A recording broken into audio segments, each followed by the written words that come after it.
Alright guys, ito na po, no, pinaka-corner, no, yung kantong-kanto. At pinag-iisipan na po nila foreman, nandito ngayon si foreman, no, at itong poste na nakausli ngayon dito, yung nakalabas, ay ipapasok na po nila. Ayan guys, oh. At yung mga wiring nandyan na rin, no, na nakalabas na lahat. Kumbaga ready na po yan, salpakan po ng poste. At may base na po sila at nailatag na rin po nila ang pinaka base. Yun po ang tungtungan po ng ating poste na to. Ayan guys, oh, laki, oh. Guys, isuksok na po yung poste guys. At doon sa kabila, malayo na po kayo ng nalatagan ngayon ng ano. Ayan na po yung dulo-dulo nga guys, oh. Ayan. Ayan, maraming salamat sa isang nag-like, ano. At 10, ano, number 10. Malayo na po sila guys, nandun na po sila sa dulo.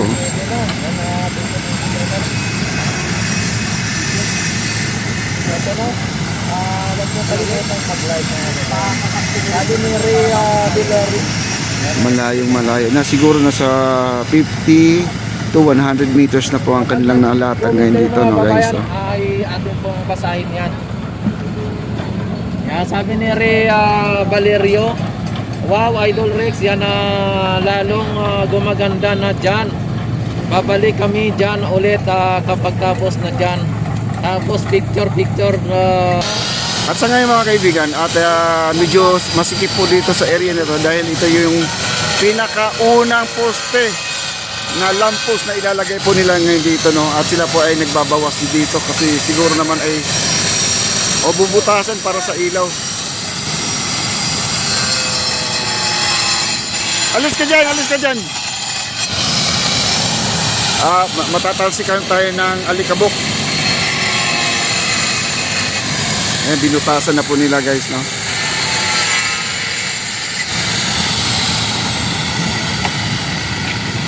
Yan po ay gawa sa fiberglass. Ayan. Binutasan po nila dahil dyan po nila dudukutin yung ano ng kuryente para kuhang-kuha po nila yung yung paglabas ng mga kuryente kasi wala po siyang wala siyang nakausli. Ayan, maalikabok po dito, ha. Iwas po tayo dito, napaka-alikabok po.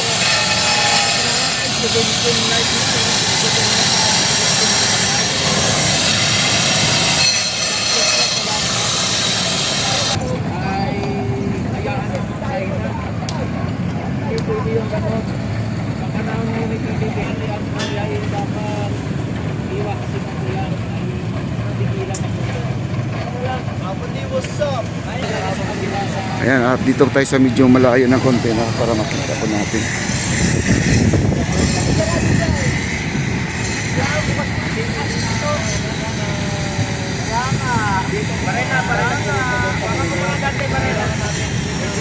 Wala silang gamit na lifter, no, na yung kulay pula na ginadjak, tapos tinatalian lang ng matibay na tali, tapos nakabitin siya, nakahang siya, tapos isi-shoot na lang po doon sa dulo. Yun po ang ginagamit nila Kuya Paul dati doon sa Phase 1C.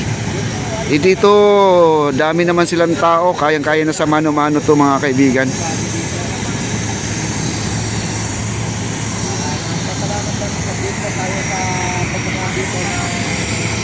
At doon po ay naghahalo pa rin sila ng semento, tuloy pa rin ang kanilang pagbubuhos.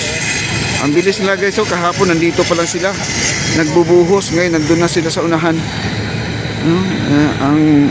Ang bilis.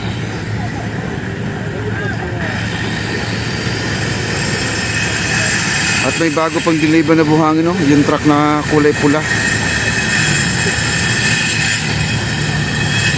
Siguro nasa na to, nasa 70 meters na po itong nalatagan na po nila guys. Bricks favor. Oh. 56 tayo dito ngayon. Sana naman ang mga markis dyan. Ayan nyo. At nagbaba na po sila ng mga bistay. Yung pinong buhangin. Ayan na po, no. Ayan, shout out yung taga Baseco daw. Sabi nila, oh, ayan, nandito ngayon sila. At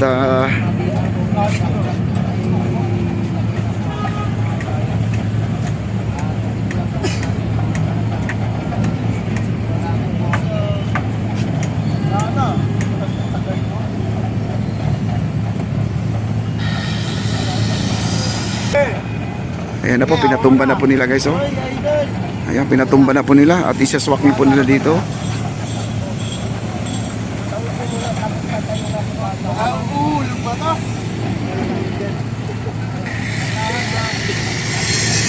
At isaswak na po nila guys, oh.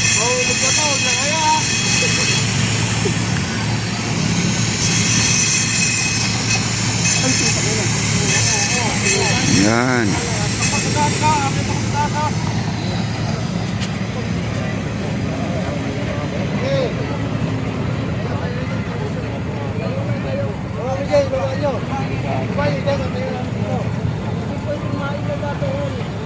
Ayun na po, ibinaba na po nila guys.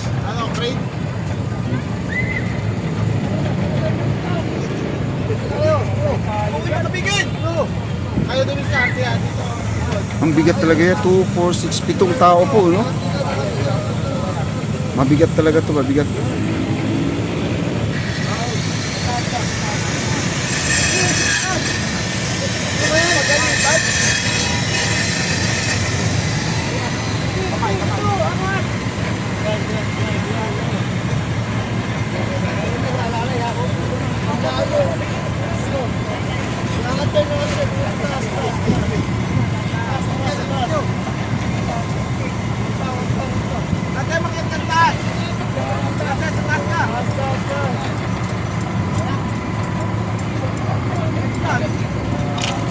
Ang bigat pala nito. Ayan na. At pinasok na. Ayan o. Mas mahirap kasi ito guys dahil corner. Hindi kagaya yung mga nandito sa gilid na madali lang. Ito kasi ano, corner eh. Meron kasing nakaharang. Ayun o. Wow, lapat na lapat guys oh. Successful mga bayan, successful. Galing oh. Dito si Kuya, nag-graffiti na ng studio. Tamang tama. Parang silokat Paranaque, no? Grabe, tamang tama lang talaga.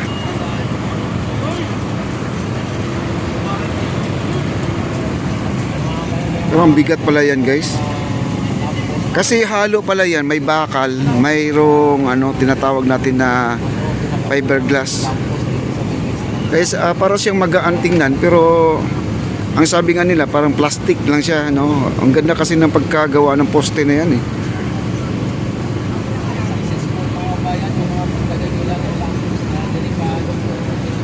Ayan. At ano lang po, yung wire na lang, nilulusot na lang po nila para naman ay maidugtong na po, malagyan na po nila ng ilaw. Ayan, nandun po sa kabila po na sila po ay nag-electrical tape, no? Doon sa likod lang po. Ayan na, ayan o, ayan, nilusot na po niyang wire, oh. Ayan o. Ayan o, nilusot na niya, ayan. Electrical tape na yellow, ayan.